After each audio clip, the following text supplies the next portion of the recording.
en la ciudad de Buenos Aires. El tema de los recortes presupuestarios en distintas áreas de la Argentina viene siendo un tema que genera polémica. De hecho, hoy a las 2 de la tarde, la gente de Salud y Educación va a hacer una marcha del Congreso a Plaza de Mayo para reclamar por el presupuesto. Y Ciencia y Tecnología es otro rubro donde también se están manifestando, donde, por ejemplo, el director de Balseiro dijo que ya un montón de gente se ha ido, muchos científicos se han ido a otros países o al ámbito privado, y el desmantelamiento de la educación, de la cultura, de la ciencia, eso después cuesta mucho tiempo volver a reinsertarse en el mundo. Para eso, para charlar un poco de estos temas, estamos en comunicación con Daniel Filmus. ¿Qué tal? ¿Cómo le va? Fernando Amato de Bian Verduga lo saluda. ¿Qué tal? Buen día, ¿cómo están ustedes? Bien. ¿Cómo estás viendo toda la situación en el área de la cultura, la educación, la ciencia y tecnología, los recortes que está viendo, la oposición que está viendo a estos recortes? Bueno, realmente la situación es gravísima. Hay que decir que no se trata solamente de un recorte. Nosotros enfrentamos en distintos momentos de la historia recortes al área de ciencia y recortes al área de educación, pero esta vez es va mucho más allá del recorte y realmente es un ataque directo a la educación y a la ciencia.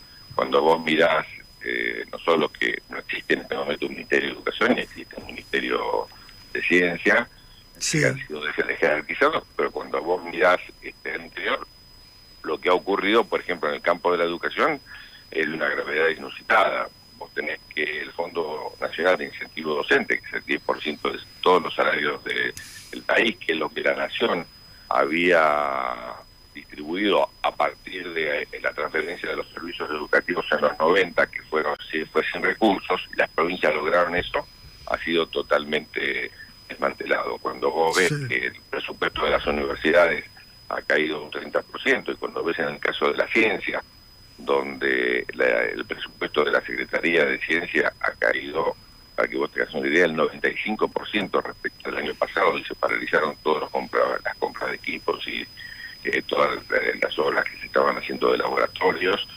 realmente te das cuenta de una gravedad que va más allá de un ajuste. Digo, un ajuste, estamos acostumbrados a ciertas políticas pendulares que tienen momentos de ajuste, momentos donde podés, con gobiernos populares, tener mayores recursos. Acá hay un riesgo serio de destrucción. Cuando vos mencionaste lo de ARSAT, me parece, o lo del Balseiro, son temas realmente importantes. Formar un ingeniero nuclear, ¿no? Claro. El director del Balseiro ha denunciado cuántos se han ido ya. Formar un ingeniero nuclear son decenas de miles de dólares. Cuando se va del país, vos estás exportando, en vez de exportar materia prima, estás exportando en recursos una cantidad de inversiones que hizo el Estado para su formación que después no van a volver. Sí, que eso lleva años recuperar, ¿no? Porque, de hecho, yo me acuerdo durante el kirchnerismo, ¿cómo llamaba? Raíces el programa para que vuelvan los científicos. Hemos recuperado, es una ley, aparte que debía cumplirse porque fue votada por unanimidad como ley. Primero fue un programa, después, cuando me tocó ser senador, lo propusimos como ley y repatriamos 1.700 científicos. Hoy es una cantidad de científicos que fundamentalmente los más jóvenes y del otro extremo los más formados, que están buscando horizonte fuera del país porque el científico tiene salarios internacionales. Es decir, cuando te compran un científico, entre comillas, te llevan un científico en los países centrales porque lo pueden comprar hecho, no es que necesariamente lo tienen que hacer como nos cuesta hacerlo nosotros. Entonces te están robando lo más importante que vos tenés. Cuando Milei dice que quiere ser como Irlanda, que quiere ser como Corea, que quiere ser como Israel, que quiere ser como Japón, está dando ejemplos de países que no tienen recursos primarios. Está dando ejemplos de países que justamente son lo que son en desarrollo y en distribución del ingreso porque han invertido en ciencia y tecnología y en educación, por la capacidad de su gente y por la capacidad de innovar e incorporar a los procesos productivos nuevas tecnologías. Bueno, si quieres ser como esos países, lo que hay que hacer es hacer lo que hacen esos países. Y te insisto, para que vos tengas una idea, Argentina este año va a caer al 0,2% 10% de inversión en ciencia y tecnología. Israel invierte el 5%, Corea el 4%, es el segundo país del mundo. Los países europeos invierten el 3%. Brasil, que está acá al lado, invierte el 1,2%, 1,3% del PBI de ciencia y tecnología, de un PBI que es 3 veces más grande. Sí. La Argentina va a dejar de competir en aquellas áreas como el área satelital, el área nuclear, en biotecnología, en nanotecnología, en el área oceánica, en aquellas áreas donde nos podemos sentar en la mesa chica todavía de los países para discutir las grandes políticas mundiales. Sí, además son años de trabajo, no es que pusieron el programa Raíces y los 1.700 volvieron al otro día, digamos. Es un trabajo de años, cuando se investiga en nanotecnología y todo eso, es un trabajo de años. Después, o sea, destruir es más rápido que volver a construir. Sí, yo el otro día leía en Clarín justamente una nota que le hicieron a Victoria Flexer, que es una científica que volvió de Bélgica, Sí. y está trabajando en Palpalá en el tema del litio. Está dirigiendo el Instituto del CONICET en Palpalá, que estudia justamente métodos no políticos de extracción del litio, por ejemplo, Sí. para que esa extracción no dañe al medio ambiente y sea sustentable. Bueno, hemos realmente recuperado científicos de una valía enorme, Sí. y hoy no solo necesitan un salario, que por supuesto lo necesitan, sino que para la investigación básica fundamentalmente necesitas Claro. tener recursos, equipamiento e instalaciones.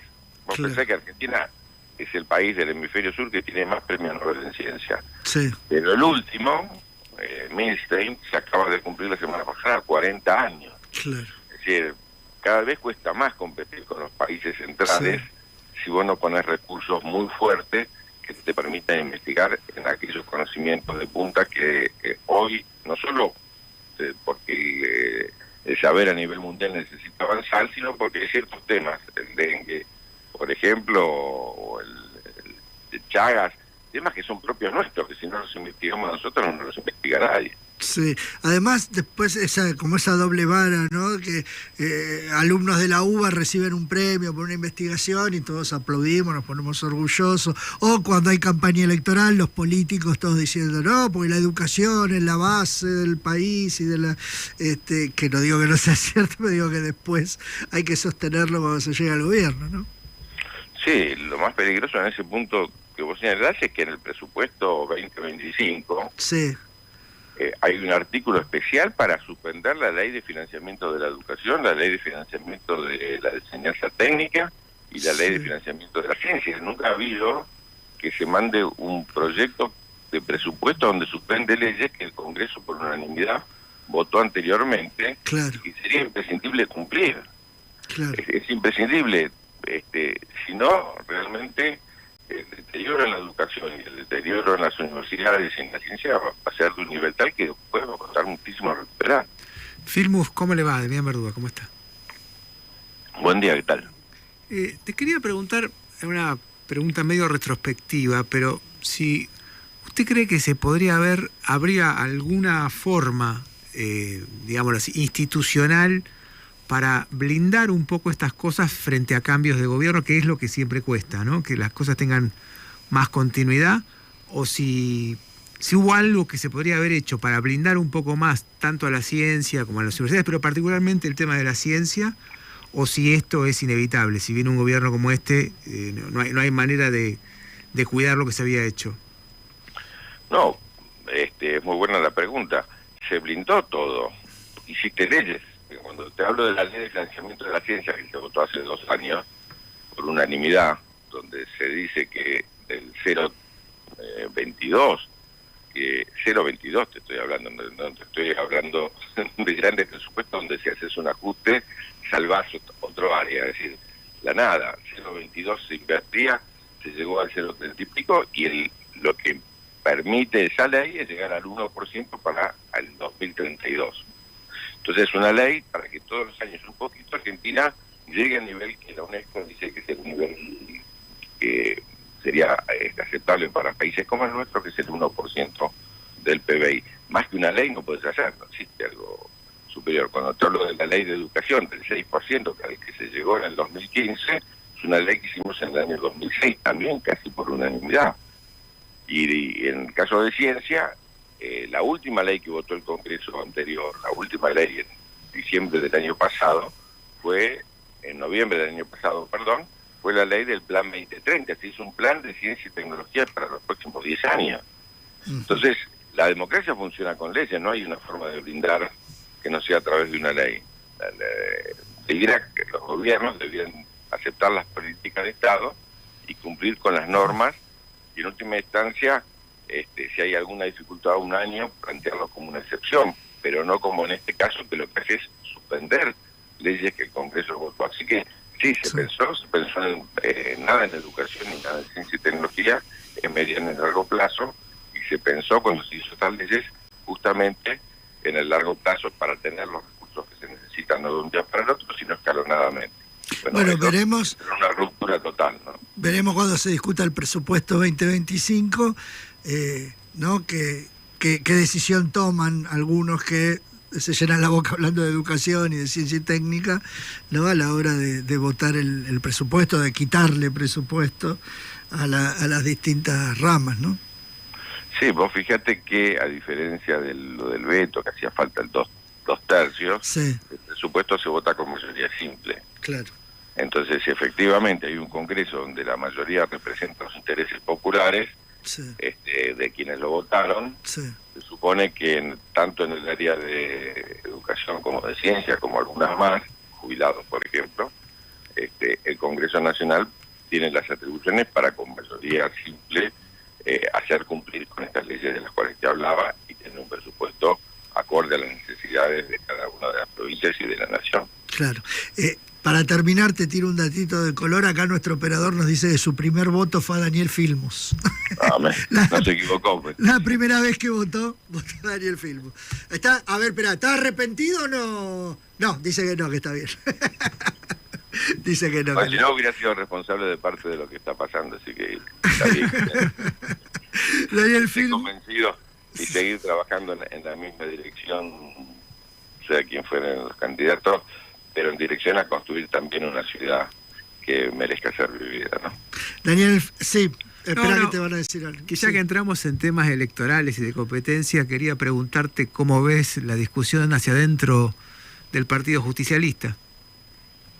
No, bueno, ahí tiene dos aspectos. Uno es el aspecto que hace a las listas y a la elección interna, donde se presentaron dos listas que por supuesto nosotros acompañamos y apoyamos a Cristina y la lista que Cristina encabeza, y lo otro que me parece realmente importante, que es el llamado a la unidad que hizo Axel Kicillof. Me parece que hoy es de tal magnitud te diría el proyecto libertario, ni siquiera neoliberal, libertario que encabeza Milei, que se trata de una coalición muy amplia, donde por supuesto el peronismo tiene que estar totalmente unido, pero que la coalición esa con la cual nosotros tengamos un proyecto diferente, un proyecto de desarrollo, de crecimiento y de distribución del ingreso para los argentinos, tiene que ser incluso más amplio que el peronismo. Así que, digo, lo que hace a una parte de esta discusión, que es la interna del Partido Justicialista, no cabe duda que los que pensamos y acompañamos durante este tiempo el proyecto que encabezó el kirchnerismo, seguimos acompañando a Cristina, pero por el otro lado nos parece de una importancia fundamental el llamado a la unidad. Eso no signifique estar preocupados en este momento por cómo se dirime la interna, dejar de ver que si no estamos todos juntos, lo que hacemos es facilitar el trabajo de los anarcocapitalistas que lo están haciendo, como vemos todos los días, con alguna medida que estudia la Argentina.